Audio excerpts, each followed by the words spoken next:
On a remote, wind-scoured Russian island, a 5,000-year-old mystery lies etched into the earth. It was here that researcher Vlad Abramov decided to walk its path. The air was cold. The path itself was only a foot wide, bordered by lichen-covered stones that rose just to his knees. Almost immediately, the world began to change. The path twisted clockwise, then counterclockwise, folding back on itself again and again until the horizon completely disappeared. The only sound was his own footsteps on the ancient ground. He said that after just a few turns, it becomes unclear how much you've walked, or how much more there is to go. Subjectively, time itself seems to stop. It felt to him like an eternity. But when he finally emerged, his watch showed that only 15 minutes had passed. He was happy the journey was over.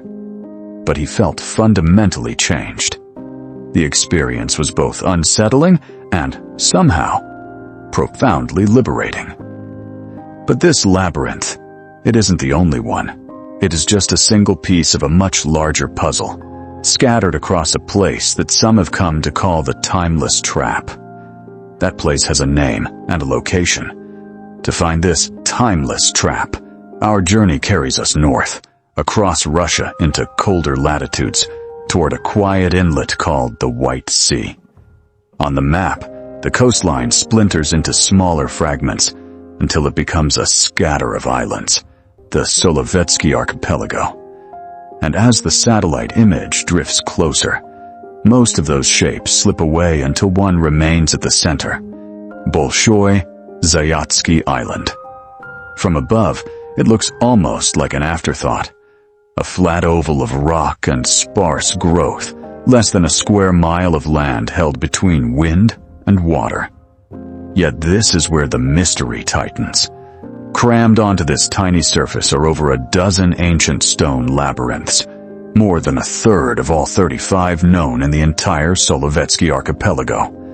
On other islands, these patterns appear once or twice. Here, they crowd together, as if the region's entire puzzle had been pulled into a single point. Seen from high above, the largest design resembles two serpents coiled side by side, spiraling inward until their heads meet at the center. On the ground, the walls are only a stone or two high, enough to trace a path, but not to keep out the wind. Around them, there is almost nothing. Bare rock, scraps of moss, the distant hiss of the sea. The existence of such intricate patterns in a place so remote, so poor in resources, is hard to reconcile with what we see. It leaves us with an unsettling question. Why pour so much effort into a landscape that seems to offer almost nothing in return? People who have lived within sight of these stones for centuries have their own name for the labyrinths. They call them Vaviloni, the Russian word for Babylon. The name reaches back toward stories of a single towering city, and one shared language breaking into many, crowds scattering in confusion when their great project collapses. It is a strange word to pin on a ring of low stones in an almost empty northern landscape, where there are no towers, no crowds, only wind on rock, and yet it hangs over these coils like an echo from far away. In the thin soil between these stones, people have found something unmistakably human. Fragments that once were part of living bodies. After that, the name Babylon feels almost gentle. Whatever these patterns were, they were not only a puzzle for the living, they were also a boundary for the dead. That unsettling conclusion that these were boundaries for the dead didn't come from staring at the twisting stone paths alone. It emerged when the island was seen as a whole, the labyrinth suddenly just one element in a larger, darker pattern etched into the rock and tundra. Across the same barren ground, archaeologists mapped more than 850 other stone structures. Low heaps of boulders, cairns, scattered and repeating across the terrain. In their notes, these piles are not simply background clutter. Many appear in the same sectors as the labyrinths, close enough that the two kinds of structures begin to look like pieces of a single plan. excavation into one of these heaps made that abstract pattern brutally concrete. A team, hunched against the Arctic wind, worked their trowels into the soil and peat at the base of a cairn. Dark earth crumbled until a different texture stopped the movement, a porous edge where there should have been only stone and root, not rock, not wood, bone. In the official description, it becomes just parts of bones and fragments of human bones.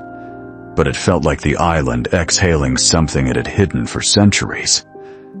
When the same landscape that carries the stone labyrinths also hides human remains in its heaps of rock, the idea of them as boundaries for the dead gains a sharper edge. One plausible reading is that the site functioned as a necropolis, a city of the dead, with the cairns forming grave fields around the mazes. In reports, archaeologists speak of burial grounds linked to the labyrinths rather than random piles of stone. And it forces a question into the cold air here. What kind of belief system would shape an island around the management of its dead when most cultures push death to the edges? Whoever built this place seems to have done the opposite. Walk east across the island, and the stones begin to speak about something else. On the eastern side lies another arrangement, not a labyrinth this time, but a large circle with other stones radiating outward from its center like the spokes of a wheel. The blocks sit low to the earth, their edges softened by weather, yet the geometry is unmistakable.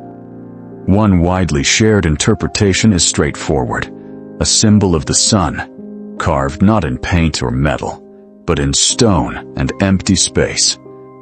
If that reading is even partly right, then within this stretch of rock, we have signs tied to death and a deliberate image of the sun, with its cycle of disappearance and return. To some researchers, that combination suggests more than separate rituals. It begins to look like a sacred complex, a kind of self-contained cosmology. Pathways for the soul in the labyrinths, grave fields in the cairns, and the sun fixed in stone on the eastern edge. The island becomes a lonely monument, a remote Arctic community building its own miniature universe out of rock, and part of me wants to leave it there, as a chilling but contained chapter in one lost people's beliefs. But the pattern on this island refuses to stay a local story, because this exact arrangement, the stone labyrinth standing beside a field of burial cairns, is not unique to the White Sea. It appears again and again in places that share no coastline and no obvious history with each other. It's everywhere. For a moment, hold that image in your mind. The cold, white stones of Bolshoi Zayatsky Island, arranged in their silent spiral. Feel the chill of the White Sea wind. Now, let's pull back, further and further, until the island is just a speck of gray against the dark blue of the water. We keep pulling back, until we see the curve of the earth itself, a pale marble hanging in the dark. Down there, on that one Russian island, a single point of light marks our mystery. Then another light flickers on along the coasts of Scandinavia, where ancient people called similar stone patterns Troy Towns. The same winding layout laid out in rock, often close to graves and ritual ground, where salt air moves through the grass. A new light appears thousands of miles away in India. On a riverbank in Goa, the same pattern is carved into prehistoric rock, just above the waterline where the river once ran stronger. High in the misty Nilgiri Mountains, it reappears on the capstone of a dolmen, cut into weathered stone overlooking green slopes. The map turns again. Another glow over North America, and another over South America, picking out a labyrinth traced into the desert floors of Arizona under harsh sun, and again in the wind-scoured hills of Peru. Taken together, these are not random dots. They cluster, for the most part, within overlapping chapters of deep antiquity, and they are not just vaguely alike. In site after site, Archaeologists recognize the same basic blueprint: a single, continuous path coiling inward toward a center and back out again, the very pattern we saw on Bolshoi Zayatsky. More than 300 ancient labyrinths with this recognizable design have been documented around the world. Once you see that, the neat explanation of a strictly local burial cult, some isolated northern belief system, starts to feel thin.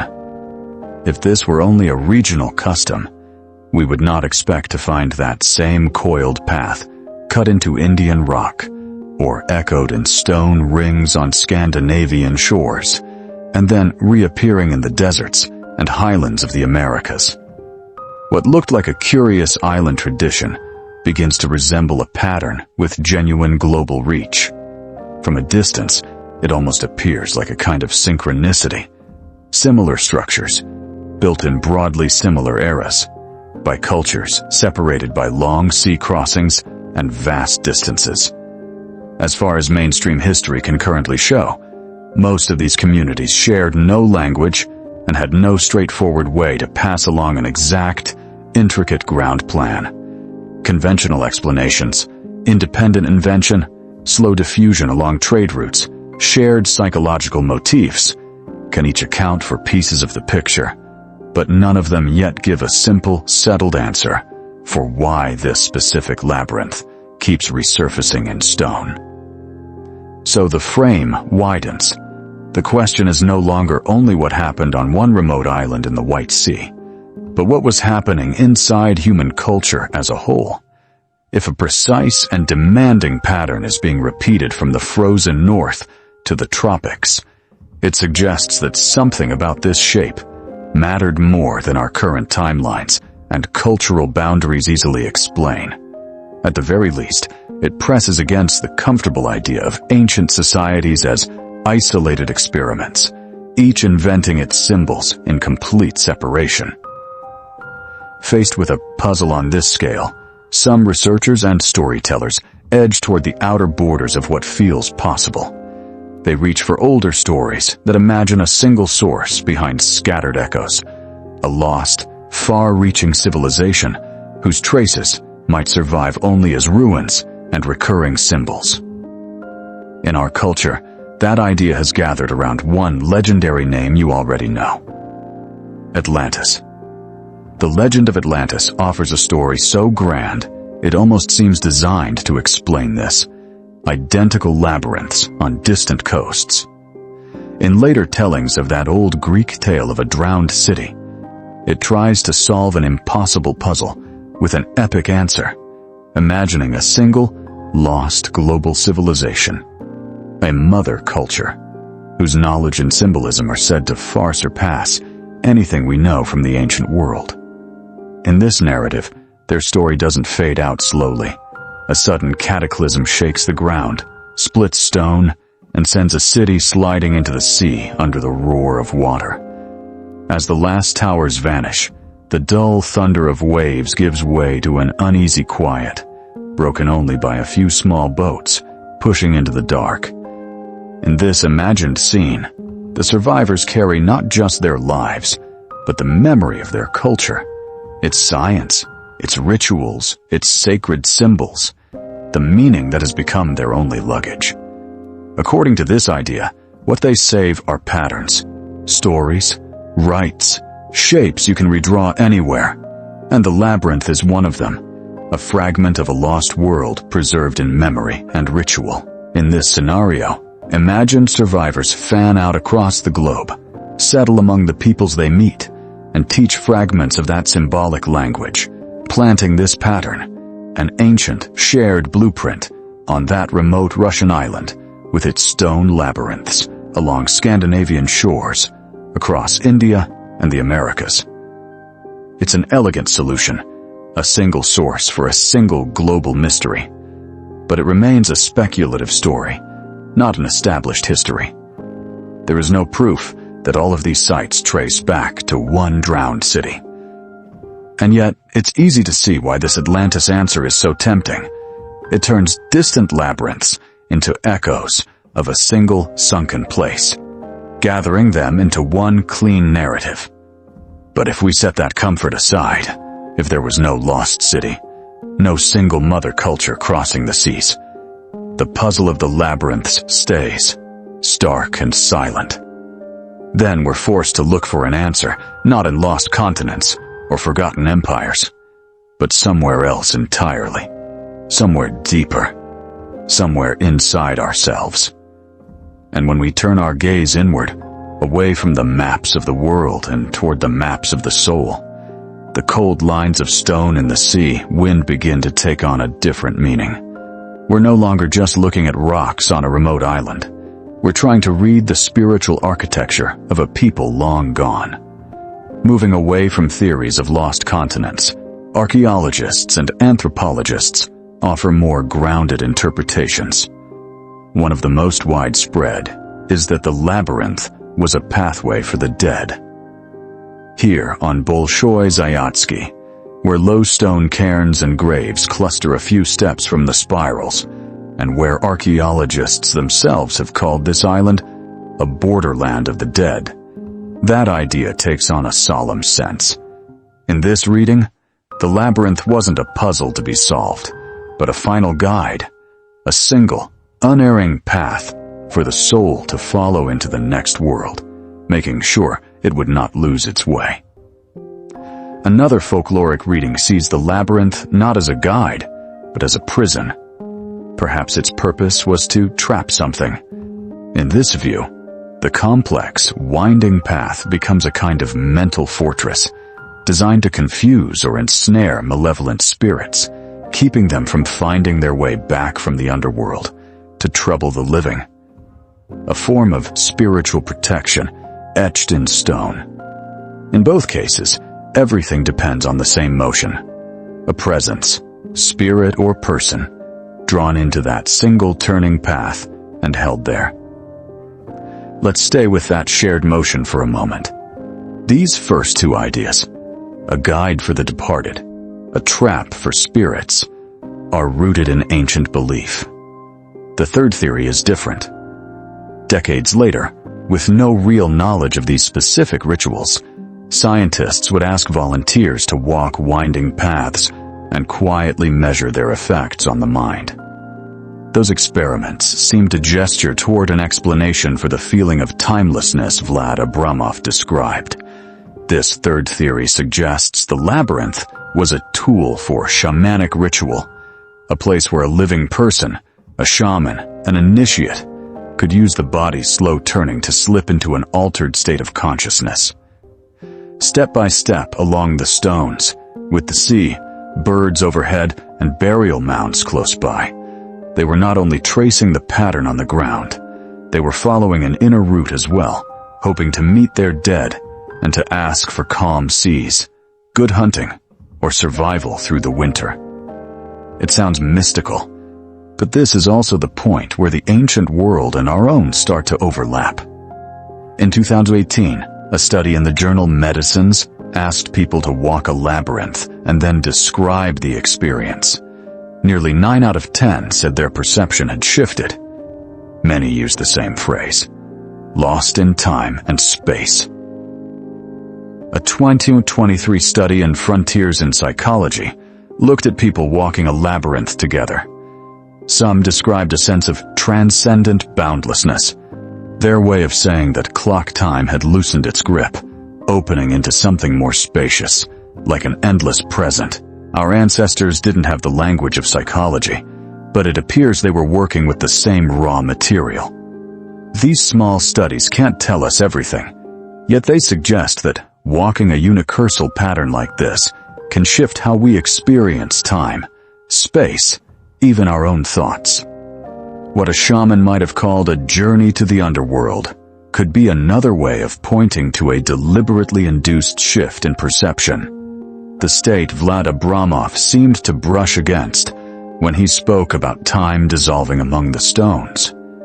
It feels, for a moment, as though we're finally charting the right course, connecting an ancient mystery to something human and almost measurable. It's possible we're facing the wrong way. All this spiritual architecture, this language of souls and timelessness, might be only one layer of the story. There may be a simpler one beneath it, not about the soul's journey after death, but about something as ordinary and as vital as that evening's dinner. Dinner. It sounds almost jarringly simple, doesn't it? After navigating the labyrinth of the soul, after touching the edges of altered consciousness, to land here at the most basic of human needs. But this is precisely where the pragmatist's compass points. Forget the spirits. What if these stone patterns were simply tools? This brings us to one of the most persistent practical theories. In the 1970s, researcher N. Gorina proposed a strikingly down-to-earth idea, that these were sophisticated fish traps. The logic is elegant. Imagine the maze sitting low on a rocky shore. At high tide, the ocean swells, waves breathing in over the stones, water hissing and eddying through the narrow channels. Small fish ride that moving glass, slipping deeper along the winding paths. Then the sea exhales. The water drains away, leaving only shallow pools shimmering between the rocks, the trapped fish flickering there as an easy meal for the island's inhabitants, an ingenious solution for a people living on the edge of the world. Another practical theory suggests we should be looking not at the sea, but at the sky. Perhaps these weren't traps at all, but astronomical calendars. Intricate stone maps where the turns and pathways align with the movements of the sun, the moon, or certain stars. Maybe an entrance is set so that on the longest day of the year the sunrise spills straight down a particular corridor, or a key bend in the path points toward where the moon rises at a certain phase. A way to track the seasons, to mark solstices, to give order to the year in a place of long, dark winters and blindingly bright summers. It's a compelling thought, an ancient stone computer marking celestial time. So, is that it? A clever fish trap or a stone calendar? It feels anticlimactic, as if a profound global mystery has been flattened into something almost mundane. But hold that thought, because every one of these neat, tidy explanations carries a fatal flaw, a detail so ordinary, so stubborn, that it pulls the entire theory apart. And it's in that collapse that the real mystery begins to breathe. Let's start with the fish trap. It's a brilliant idea, with one enormous problem. Many of the most significant labyrinths, including those on Bolshoi Zayatsky Island, were built on high ground, on the slopes of hills well away from the tidal zone. From what we know of the island's shoreline and tides today, it appears unlikely that ordinary high water ever reaches these stones. Sea levels shift over millennia, of course, but even allowing for that, these particular structures seem oddly elevated if their main purpose was to fill and empty with each tide. So if they were meant as fish pens, why place them where the sea can barely touch them? And the calendar? As researcher Nikolai Vinogradov noted, the designs vary just enough across different sites to suggest they may have had different or multiple uses. More importantly, why create a calendar so fantastically complex? A few standing stones could mark the solstice. Yet someone, again and again, chose this specific 11-circuit spiral. We see it here on Bolshoi Zayatsky, and on other distant coasts we've already visited in this journey, separated by thousands of miles, and with no known contact between their builders. If it was only about tracking dates, why this pattern, and why repeat it so far apart? The pattern repeats. For every practical theory, there is an equally practical, and sometimes fatal, objection. A fish trap that sits above the tides, a calendar so ornate that simpler markers would have worked just as well. The spiritual readings feel right to many people, but remain unprovable. The pragmatic readings seem logical, yet keep colliding with the physical evidence underfoot. For more than a century now, archaeologists, historians, and scientists have dug, measured, argued, and revised, circling these same possibilities. And still, no single answer holds. At the edge of all that patient work, we're left with something quietly unsettling.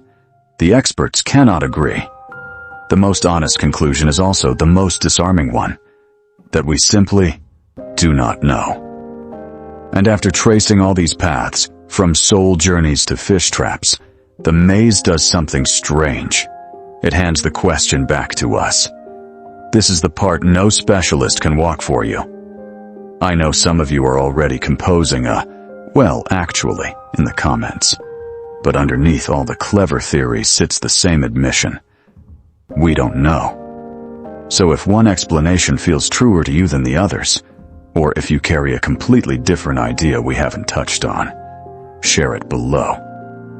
This is one of those mysteries where your own way of reading the stones becomes part of the story. But this feeling, this great unknowing, it isn't an ending. It's a doorway. It nudges us toward a different kind of question. What if the point of the labyrinth was never to deliver a single, tidy answer? What if its meaning lives not in the destination at the center, but in the act of walking it, in the search itself? There was one man who gave almost his entire life to that search, Nikolai Vinogradov. He never solved the maze, and maybe that was never really the goal. Yet the way he chose to live alongside this mystery, returning to it year after year, quietly reshapes how we might live with it too. To understand that story, we return to the Solovki Islands, but not the ones of distant myth. We go to 1925. The islands have a new name now. The Solovki Special Camp, a Soviet forced labor prison that would later be folded into what we now call the Gulag system. Imagine this place. The air is so cold it feels like swallowing glass. The wind comes in unhindered from the sea and cuts straight through the barracks walls. The outline of the old monastery is now tangled in watchtowers and wire, looming over rows of low barracks. Life narrows to survival. Gnawing hunger, endless labor in the cold, a ladle of thin soup in a dented metal bowl. The system is built to strip away names and faces until only numbers remain. And yet, just beyond the barracks and the wire, the ground opens to something older. On low, wind-scoured headlands, flat stones trace spirals against thin grass and bare rock. Some half sunk into frost and lichen, some washed almost clean by spray. The labyrinths sit there in silence, as they have for centuries, indifferent to uniforms and slogans. It is in this same landscape that we find Nikolai Vinogradov. He is a number in the camp's records now, but in his own mind, he is still a scholar. Before his arrest, Vinogradov had already begun to study these strange patterns of stone. On Solovki, that earlier life becomes the one thread he refuses to let go of. While most men pour every scrap of strength into the next ration, he keeps returning, in thought and in footsteps, to the spirals on the shore. Whenever the regime allows the smallest gap in the schedule, he walks out to them. He measures stones, counts turns, sketches their layouts with fingers stiff from cold. We do not know exactly how he found the time or tools for this work. What we do know is that these observations were made here, under conditions designed to leave no room for such attention. The camp is meant to erase a meaning. He answers by tracing it, line after careful line. Formal study of the labyrinths had begun decades earlier. Alexander Eliseyev of the Russian Geographical Society published on them back in 1883. What Vinogradov does here, though, is different. Picture one of those walks. His muscles are spent from the day's labor. His coat is too thin for the evening wind. The ground beneath him is hard and damp. Cold seeps through his boots. He steps into the circle of stones and begins to follow the path, heel to toe, counting quietly under his breath. Every few steps he pauses to feel the narrowing or widening of the passage, the change in direction, how one spiral mirrors or breaks from the next. For a little while, the noise of the camp falls away. There is only the curve of the path beneath his feet, and the question of why it was laid out this way. In 1927, still a prisoner on these islands, Vinogradov gathers those walks, those numbers and sketches, into the first detailed, scientific study of the Solovki Labyrinths. He sets down their shapes and internal patterns in a way no one had assembled before, bringing together what had been scattered observations into a single, coherent picture. Researchers still turn to that work today. His story is not about finally decoding the labyrinths. Inside the camp, the act of asking, of returning to the same stones, the same questions, despite everything, gives his days a different shape than the one the guards intended. It is a quiet insistence that his mind is still his own. For us, nearly a century later, his study becomes part of the mystery rather than its end. It brings us back, one last time, to the stones themselves, to patterns meant for eyes that would never see them from above. And it leaves us with the most unsettling question of all. Why would you build something that from the ground you can't even see? And that single, quiet observation is where all the theories finally run aground. We are left where we began, on the shore of a mystery with no map. We have followed this pattern like a cold current through time, from these stones on a remote Russian island to frozen shorelines, into the smoke and chanting of ancient shamans, and into the quiet desperation of a prisoner in a gulag, tracing these same curves with numb fingers a century ago. And after all of it, the labyrinth keeps its secret. Maybe the point was never to pin down one answer that could live safely on a page. It is what happens to us when we finally stop trying to force one. You stand inside the coils of stone, boots crunching on frost, the wind from the sea pressing against your back, and you feel your own sense of time and history begin to slip sideways. The pattern does not resolve. It surrounds you. Hours ago, the mind was busy aligning maps and myths, trying to match these loops to stars, to graves, to routes across the ice. Now your hands rest on the cold rock, and instead of interrogating it, you follow one line with your fingers and let the question sit there, unanswered. In that stillness, something loosens. The waves keep their rhythm beyond the shore.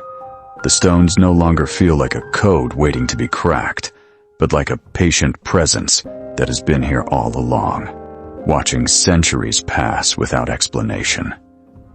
Out of that quiet, one thought rises again, the same one that may have visited a shaman at the edge of a fire, or a prisoner walking this spiral in the dark. Why would the people who built these things create a pattern that they themselves could never fully see? If questions like this about our shared past stay with you, you can subscribe. We will keep following the currents of this mystery together.